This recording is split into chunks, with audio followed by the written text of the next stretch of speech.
ये दोस्तों, जैसा कि आपको मालूम है कि मैं अपने वीडियो में नए नए अपडेट्स लेके आता हूं, तो आज हम बात करेंगे। एक लेटेस्ट वैकेंसीज़ है, एमपी हाई कोर्ट की है, असिस्टेंट ग्रेड थर्ड स्टेनोग्राफर की आई हुई है। तो उसके बारे में बात करते हैं कि क्या क्या एलिजिबिलिटी क्राइटेरिया दिया हुआ है, कैसे उसके एग्ज़ाम होंगे, प्री मेंस के बारे में डिस्कशन करेंगे। तो आइए देखते हैं।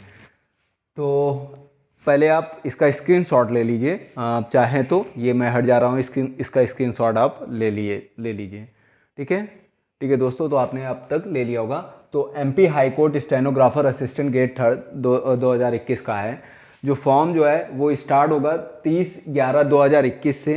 लास्ट डेट है 30/12/2021। ठीक है, एक महीने का आपको टाइम दिया गया है। जो फीस दी गई है वो जनरल के लिए है 777 है, और अदर स्टेट के लिए, अदर स्टेट का मतलब है, मतलब जनरल और अदर स्टेट के लिए ये आपको 777 रुपये है। और इसकी बात की जाए, अगर आप एमपी से बिलोंग करते हैं तो उसके लिए कम होगा। ठीक है, एससी एसटी और ओबीसी के लिए 577 फीस है। ठीक है, और एज जो रखी गई है वो 18 से 40 वर्ष के। अगर आप 18 से 40 साल के हैं तो आप वो मतलब आप भर सकते हैं इनके बीच में। ठीक है, फिर बात करते हैं कि क्या क्या आया है, क्या क्या इसकी एलिजिबिलिटी है। तो स्टेनोग्राफर थर्ड की जो पोस्ट है, जिसमें 108 पोस्टें दी गई हैं। ठीक है, 108 पोस्ट है। ठीक है, bachelor degree in any stream recognised university होनी चाहिए एमपी से, और CPCT score card required in MP. ये एमपी एजेंसी ही जारी करेगी, सीपीसीटी स्कोर वहाँ का होना चाहिए। ठीक है, और आपका क्या होना चाहिए, हिंदी शॉर्ट हैंड 100 वर्ड पर मिनट होना चाहिए। 1 ईयर कंप्यूटर डिप्लोमा कोर्स। ठीक है, 1 ईयर डिप्लोमा कोर्स होना चाहिए। ठीक, इसके अगर आप ये फॉर्म भरते हैं तो।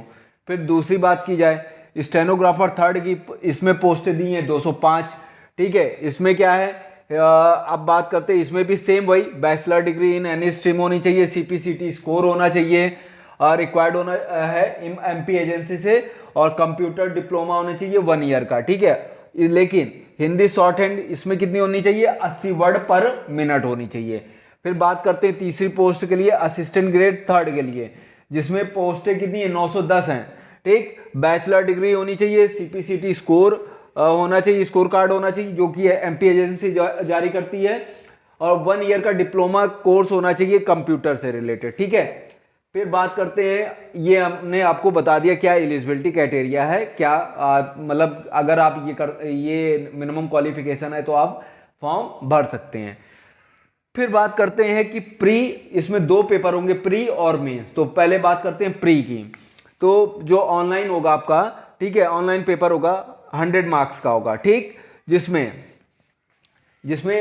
GK plus GS including GK of MP. ठीक है, अगर एमपी का फॉर्म है तो एमपी की जीके जरूर पूछी जाएगी। उसमें जो मार्क्स दिए गए, 30 क्वेश्चन आएंगे, 30 मार्क्स का होगा। ठीक, मैथ्स प्लस रीजनिंग 20 क्वेश्चन होंगे, 20 मार्क्स का होगा। जनरल हिंदी जो होगी 10 क्वेश्चन 10 मार्क्स का। इंग्लिश जो होगा 20 क्वेश्चन 20 मार्क्स का होगा। कंप्यूटर 20 क्वेश्चन 20 मार्क्स का होगा। ये हो गया प्री का सिलेबस। ठीक है, ये अगर अभी आप प्री की तैयारी पहले प्री होगा तो प्री का सिलेबस हो गया। अब बात करते हैं मेंस का पेपर की, कि मेंस के पेपर में क्या पूछा जाएगा। तो ग्रुप ए के लिए मेंस में स्टेनोग्राफर जो होगा, ठीक है, उसमें सब्जेक्ट होगा हिंदी स्टेनो। ठीक है, डिक्टेशन ऑफ 400 वर्ड्स होंगे, प्लस टाइपिंग और ट्रांसक्रिप्शन होगा। ठीक है, जो कि कितने मार्क्स का होगा, 100 मार्क्स का होगा, और टाइम जो होगा 35 मिनट आपको दिया जाएगा। ठीक, अच्छा, फिर असिस्टेंट ग्रेड थर्ड की बात की जाए तो हिंदी टाइपिंग होगी, जिसमें आपको 350 वर्ड टाइप करने होंगे, पर डायरेक्ट डिक्टेशन होगी, टाइप 400 वर्ड्स होगा।